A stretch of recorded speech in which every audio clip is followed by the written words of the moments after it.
Here is the rest of it. Use the graph to solve each inequality. Still, write answers as an inequality or a compound inequality.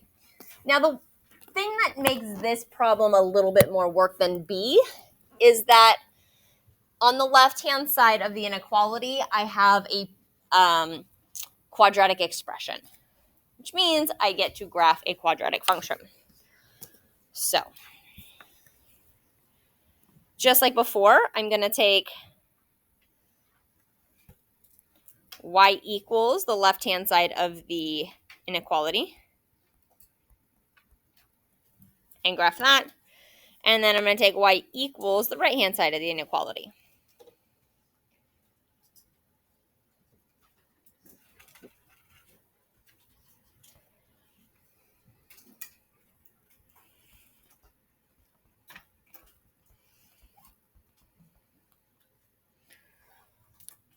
We've done some graphing of quadratics already this year. We've been graphing them in vertex form, and this is in standard form. Different method.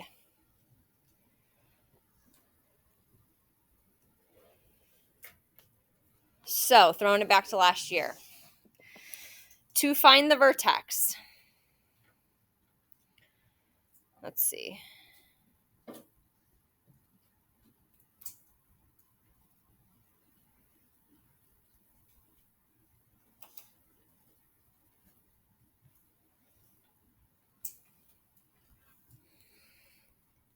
To find the vertex, I'm going to use this little mini equation, x equals negative b divided by 2a.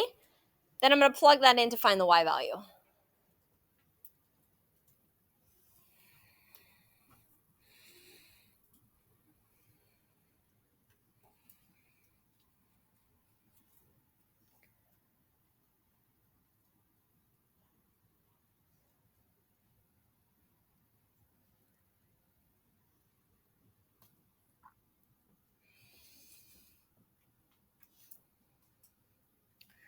So we have this little mini equation where b is the linear coefficient and a is the quadratic coefficient. So I've got, if I use another color, I've got 6 and 1. So when I plug this in, x is equal to negative b is 6, divided by 2 times a, and a is 1.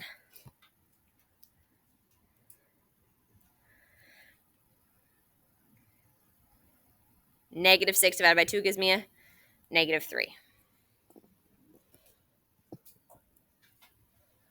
Now it's probably been 3/4 of a year since you've done this in math 2, because it's first semester. It's been a while. So questions on that I can address? I haven't found the whole vertex yet. That's just x.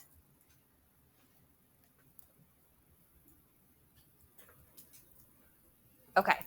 So I use this little mini equation to find x, and then I'm going to take that and I'm going to plug it back into the original to find y.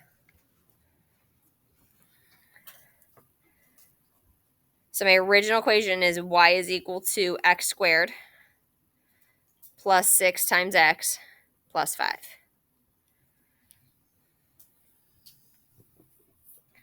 And I'm going to plug negative 3 in where the x's were.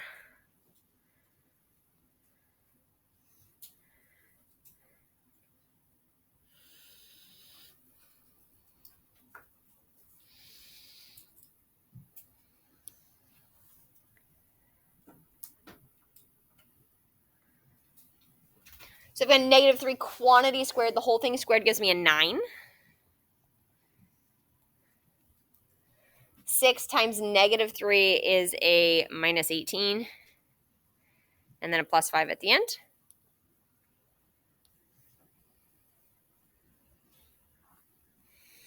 And this simplifies to a negative 4.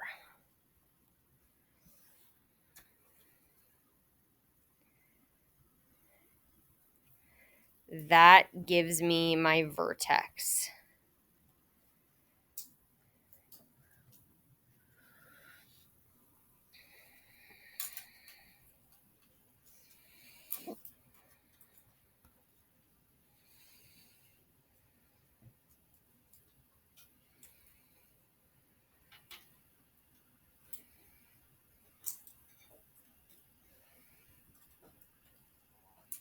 Now my goal here is to graph this.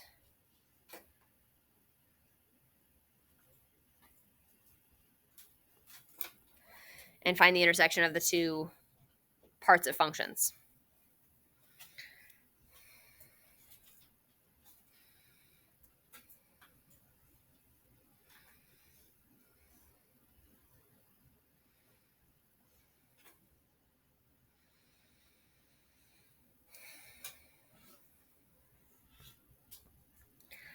Now that I have my vertex, -3, -4,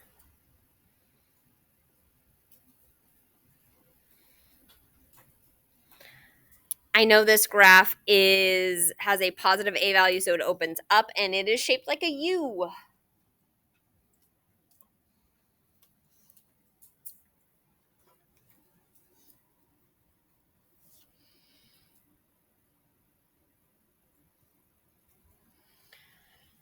Now, there's different ways I could go about finding more points. So I could certainly make a table and I could plug in more values. Another way that we talked about is while we graph a quadratic function, if a is 1, then to get to the next point, I go up 1. To get to the next point, I go up 3. To the next point, I go up 5. Right? And the other side would look the exact same, but a mirror image. Definitely didn't even hit the points, but that's okay.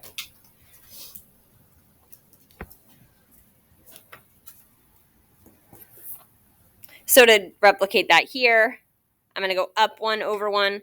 You might want to make a note about this rule and about how to find the vertex in the standard form. Then up 3 over 1, up 5 over 1. And then the other side of the equation is just going to match it. Or the other side of the function, excuse me.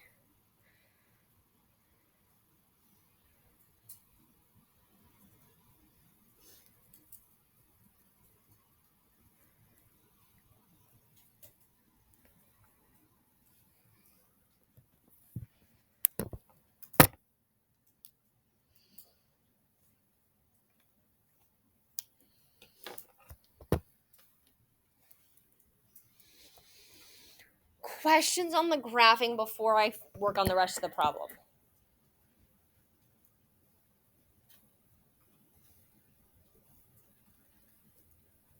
I'll give you a few seconds to look back through it, make sure you can follow the steps, understand how did I find the vertex, and how did I maybe graph the parabola here.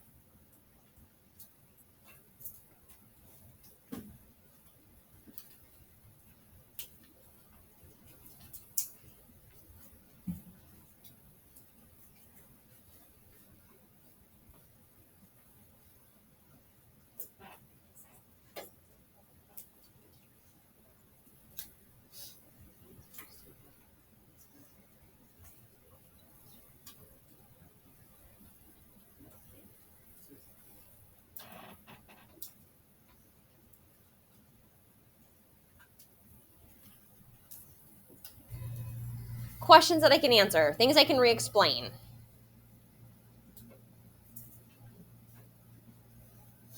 Yes. When it's in standard form, Yes. is it always just going to be that slope? No, because it's going to change depending on whatever a is. So whenever a is 1, it's always going to be 1, 3, 5. So good question. Let's say that, so this works when a is 1. If a were 2, then it would get twice as big, twice as fast. So all these numbers would be like times 2. So instead of going up 1, I would go up 2. Maybe I'll do it on a different spot.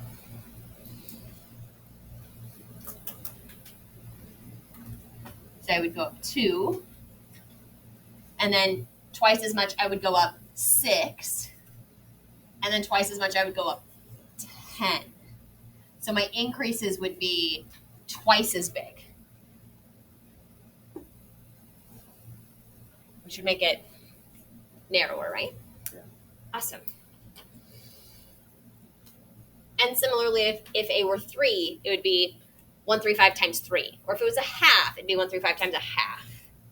That would just give you the distance there. Great. Other questions?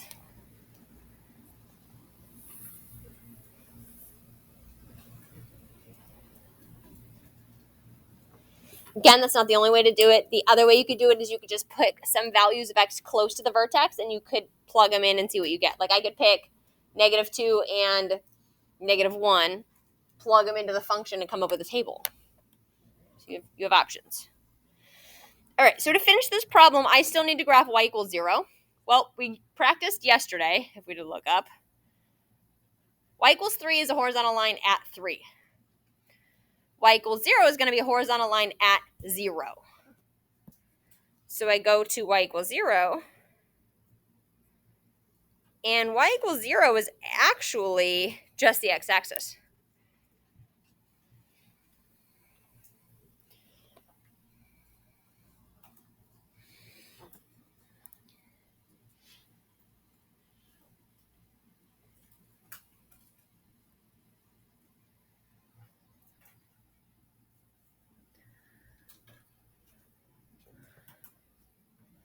I don't have any x, so remember that means that I have a slope of 0. A slope of 0 is just going to be a horizontal line. I go up or down 0.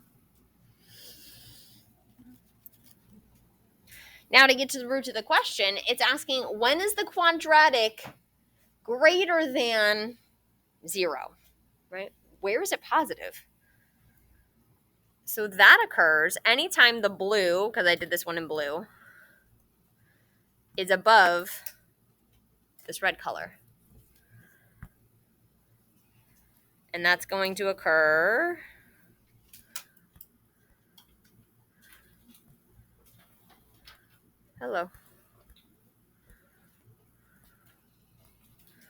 here and here.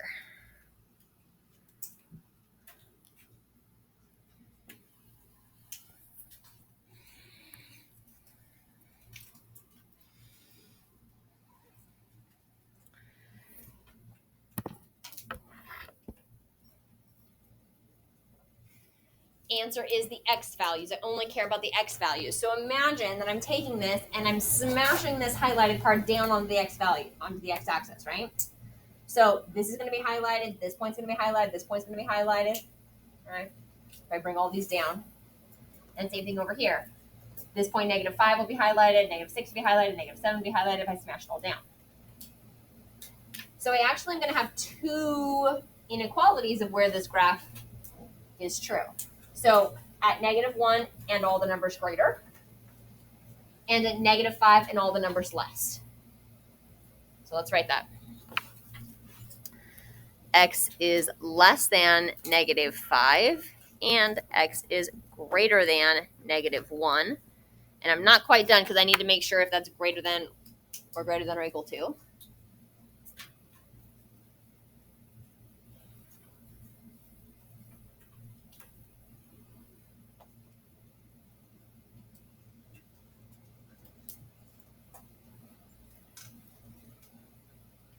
So does that include this point, -1? It does, because it's asking where is the quadratic greater than 0, greater than or equal to, right? So equal to will count. Because it's got the or equal to, this answer will also have the or equal to. Same thing on this side. It's saying where is it greater than or equal to 0? Well, that occurs at -5 and everything less than. It includes this point because that's where it's equal. So there's my solution.